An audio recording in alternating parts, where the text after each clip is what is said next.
അങ്ങനെ നമ്മുടെ ശ്രുതി മീരോട് പറയുന്നുണ്ട് ഞാൻ എന്തായാലും എത്രയും പെട്ടെന്ന് ആ വീട്ടിൻ്റെ ഉള്ളിലേക്ക് തന്നെ കയറും, അത് ഞാൻ ഉറപ്പിച്ച് പറയണമെന്നൊക്കെ പറയുന്നുണ്ട്. മീര പറയുന്നത് നിൻ്റെ വിശ്വാസമൊക്കെ എനിക്ക് കൊള്ളാം, പക്ഷെ നടത്തിയാൽ മതി എന്നൊക്കെ പറയുന്നുണ്ട്. എന്തായാലും പിന്നെ കാണിക്കണം നമ്മുടെ സച്ചി ഇങ്ങനെ ആലോചിച്ചിരിക്കുക, നമ്മുടെ ശ്രുതി അവൻ്റെ മടിയിൽ കടന്ന് കരഞ്ഞതൊക്കെ ഇങ്ങനെ ആലോചിച്ചിട്ട് ഇങ്ങനെ അവൻ്റെ അച്ഛൻ്റെ അടുത്ത് പോയിരിക്കേണ്ട സമയത്ത് രവി പറയുന്നുണ്ട് ശ്രുതി കള്ളത്തരം വഞ്ചന ഒക്കെ നമ്മളോട് കാണിച്ചത് ശരിയാണ്, പക്ഷെ അത് വിചാരിച്ചിട്ട് കാശില്ല എന്ന് വിചാരിച്ചിട്ട് അവളെ പുറത്തേക്ക് ആക്കിയത് ഒട്ടും ശരിയായില്ല, എത്രയും പെട്ടെന്ന് നമ്മൾ അവളെ തിരിച്ച് കൊണ്ടുവരണം എന്നൊക്കെ പറയുന്നത്. അത് കേട്ടുകൊണ്ട് നമ്മുടെ ചന്ദ്ര ഇറങ്ങി വരുന്നുണ്ട്.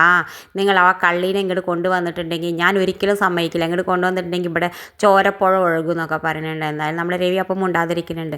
പിന്നെ കാണിക്കണത് നമ്മുടെ സച്ചി ഇങ്ങനെ ശ്രുതി എന്താ ചെയ്യണമെന്ന് പോയി നോക്കുന്ന സമയത്ത് ശ്രുതിയാണെങ്കിൽ വല്ലാതെ വിഷമിച്ച് കിടക്കുന്നുണ്ട്.